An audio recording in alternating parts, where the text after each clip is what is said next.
before I got up here, bro?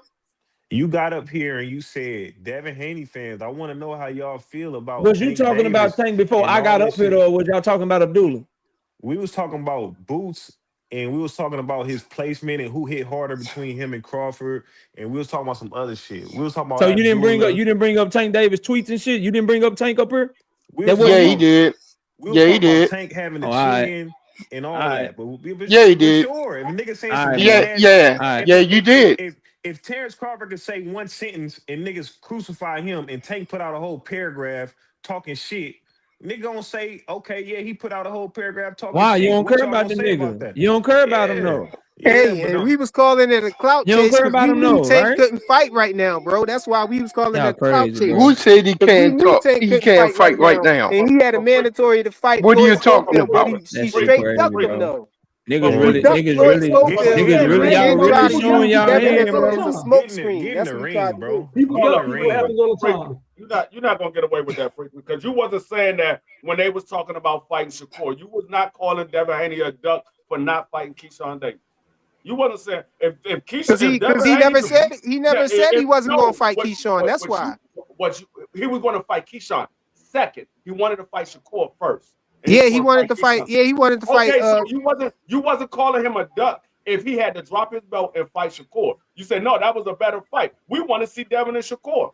So No, you can't say no, that's what you were saying. You were saying we're not calling him a duck because he's gonna fight. He's gonna fight Keyshawn. No, listen. No, listen, D-Free. No, listen, D-Free. Devin was trying to fight Shakur before Keyshawn Davis. Even he got thrown up there in the way as a body shield, bro. He wasn't even that. He was at 140 still. And then while they was in negotiations, when it was first reported that they was in negotiations, Keyshawn Davis wasn't even at 147. He was still at 140. Then out of nowhere, he just woke up and he was at 140 in the number one position, bro. Devin was already trying to fight they was never negotiating because there was never any money on the table. Come on, man. Shakur is signed to Zuffa. There was never no money on the table. They never discussed any money.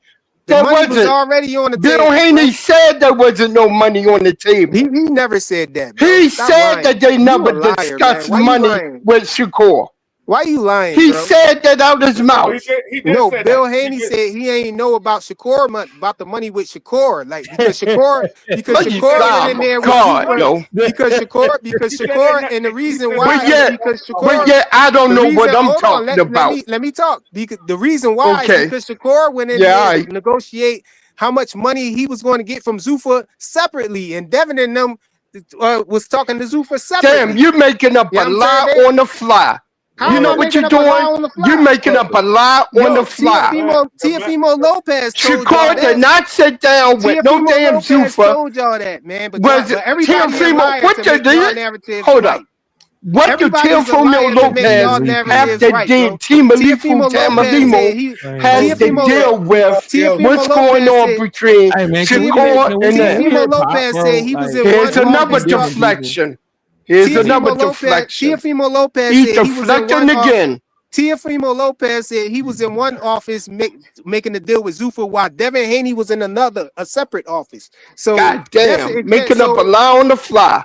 How's that a lie? So everybody allowed. You're making up a goddamn lie. You're making up a lie. You're making up a lie to make your narrative make sense when it doesn't. We talking about he must be lying. But no, I ain't gonna say he's a liar because I never heard him say this. Right. Apparently, the only person who heard him say this was you. The only person that heard him say this was you. Teofimo Lopez is a liar. The only person who heard this was you. You don't know how he got at 147. The only person who believe this bullshit he's saying is you. A liar, bro. And you're failing to make us believe that because you're deflecting. You're deflecting. You're deflecting, making up a lie on the fly. Now, we run this shit back to Bill Haney not having any money on the table to even discuss. Matter of fact, he don't even have a Zuffa contract, as far as we know. Dana White hasn't said anything about this contract. But lying to make their narrative work. I understand, bro. Everybody lying. Has Dana White confirmed a contract between Devin Haney and Zuffa? I know everybody's lying to make your narrative work. Answer the question. Has he?